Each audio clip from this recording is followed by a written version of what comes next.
Hi, Jen. Hey, nice to meet you. Nice to meet you too. I'm glad you came. Thank you. Hi, my name is Therese Rowley. Welcome to Accelerated Alignment. The purpose of Accelerated Alignment is to help people align their hearts and their heart's desire with their actions. It's pretty much that simple. I think ever since my dad died that I've been under this dark, or this veil, I've been constantly striving to get up from under it and be strong. And I always ask two questions. The first one is, what is your objective? And the second one is, what is the deliverable? That means, what challenges do you have in your life? And what do you want to walk away with? When people come in to see me, I let them know that their name is very important. It's like a mantra. The people have been calling them that name since they were born, and all their experiences rest on their name, a little bit like Star Trek and Signature in Space. So when I hear people's name, I see the sort of their entire repertoire of their challenges in their life, and I tune into the challenges they give me. What that allows me to do, it gives me permission, and it allows me to look at the person as a holograph.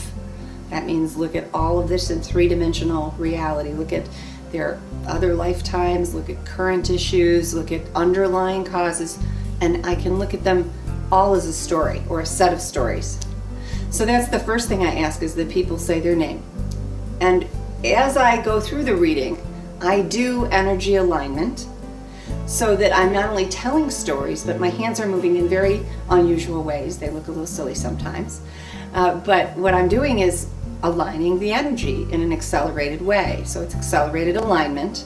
And as we go through different aspects of their experiences, I'm moving out things that no longer are helpful. After I do that a while, then I ask someone to repeat their name. And the reason I do that is because they look different after I move some things out. I want to take kind of an x-ray and see what happened there. What left, what's still left to do. So names are very important during readings.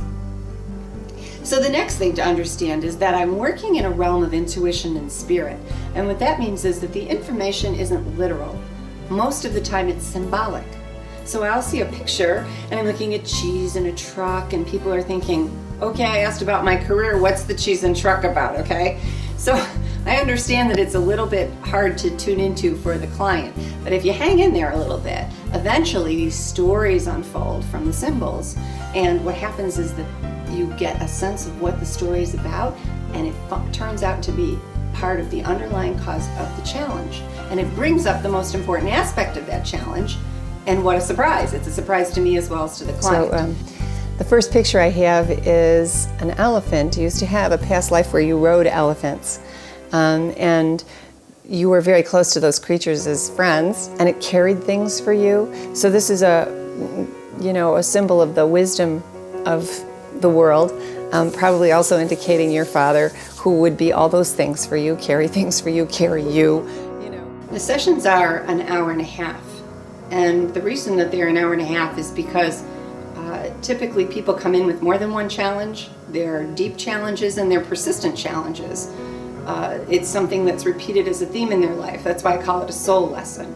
A lot of times I will see what they're bringing in as something that has occurred before and before and before. In other words, in lots of different costumes and lots of different lifetimes.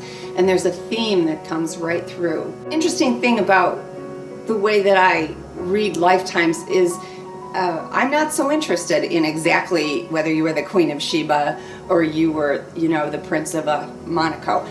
I'm really interested in what perspective you had, what were you thinking about, and what was the quality of love that you were striving to understand in each of those lifetimes.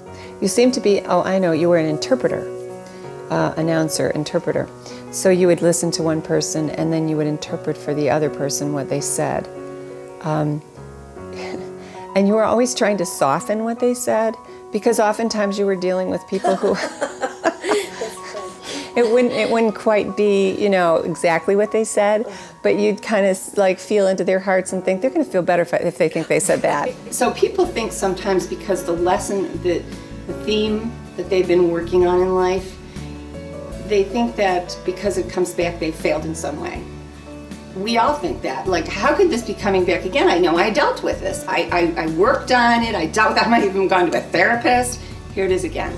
What am I doing wrong? And I always look at that and say, that's got to be a soul lesson. If it's a particular challenge that's consistent, but it has different window dressing in different parts of your life, or it recurs over and over. It isn't something you're doing wrong, it's something you're studying. It's the reason you're here. Our brains, Carl Pribram, who's a Nobel Prize winning physicist, said our brains are tuning mechanisms, that we tune into certain parts of our experiences based on something that has meaning for us, for each of us. So who tuned our mechanism is the question. I believe our mechanisms were tuned by what soul lessons we're here to look at. What are we here to study? She's a person that wants you to stand up for yourself. Your father just wants to keep hugging you. She's a person that keeps wanting you to get more in there, stand up for yourself. You can do it, you can have it. You got to just know it's okay. You got to know that you're worth it. This is the woman who wants to coach you, and she's kind of your guide, and she is there for the asking, but you need to ask for her specifically on that, because it's everybody, then you're aware of her presence and she can help you. So those are the kinds of things I'm talking about that are so important, that we all just be very compassionate with ourselves. So when we're learning lessons, there's no judgment. When we make mistakes, we say, oh, there we go again. Must be my soul lesson. Well, good for me for recognizing that. All right, let's sit with this. Let's be with this. Let's ask what grace can come through this moment to help illuminate how this can become part of my soul. Accelerated alignment is not for the faint of heart. You really are telling on yourself at a very deep level. So it's for the person who's decided that they're ready to have a breakthrough of major proportions and to move on to the next level of learning in their life.